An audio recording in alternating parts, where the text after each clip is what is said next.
बंगाल में खेला होबे करने के बाद पश्चिम बंगाल के मुख्यमंत्री ममता बनर्जी यूपी की राजनीति में भी दिलचस्पी दिखाते हुए अखिलेश यादव के समर्थन में वोट मांगा था, लेकिन अखिलेश को यूपी चुनाव में हार का सामना करना पड़ा।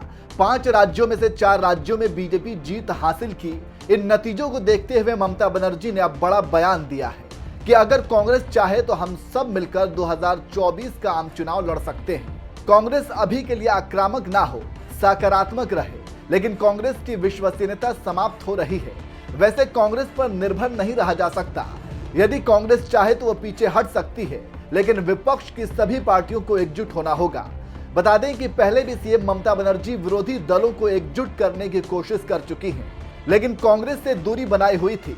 वहीं 5 राज्यों के चुनाव से पहले बंगाल के मुख्यमंत्री ममता बनर्जी ने बीजेपी को 2024 के आम चुनाव में हराने के लिए क्षेत्रीय दलों को एक साथ आने का आह्वान किया था।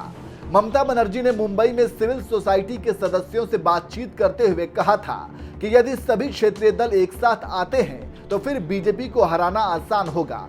वहीं गोवा के संबंध में ममता बनर्जी ने कहा, गोवा में पार्टी की शुरुआत के 3 महीने के भीतर तृणमूल कांग्रेस को 6% वोट मिले, यह काफी है। वहीं बीजेपी को 4 राज्यों में मिली सफलता पर ममता बनर्जी ने कहा, यह जीत बीजेपी के लिए एक बड़ी क्षति होगी। 2022 के चुनाव परिणाम 2024 चुनावों के भाग्य का फैसला करेंगे। ममता बनर्जी यही नहीं रुकी, उन्होंने आगे कहा कि ईवीएम की लूट हुई है।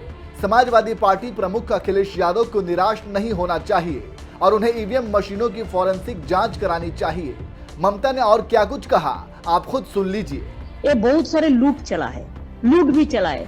अखिलेश को डिप्रेस नहीं होना चाहिए, अपसेट नहीं होना चाहिए, जनता का पास जाना चाहिए और इसको चैलेंज करना चाहिए कि हर इलेक्ट्रॉनिक मशीन को, जो हम कहते हैं कि फॉरेंसिक टेस्ट होना चाहिए, कि ये वही मशीन है जिसमें लोगों ने वोट दिया और वही मशीन है जो दोबारा लेके आया। जो पंजाब में नहीं हुआ कि पंजाब में आपका वर्कर्स प्रोटेक्ट किया है, हमारा इधर में भी यही करने चाहते थे। हमारा इधर में भी हम लोग मशीन को गार्ड करते हैं, लेकिन यूपी में गार्ड करने का कोई तरीका नहीं है।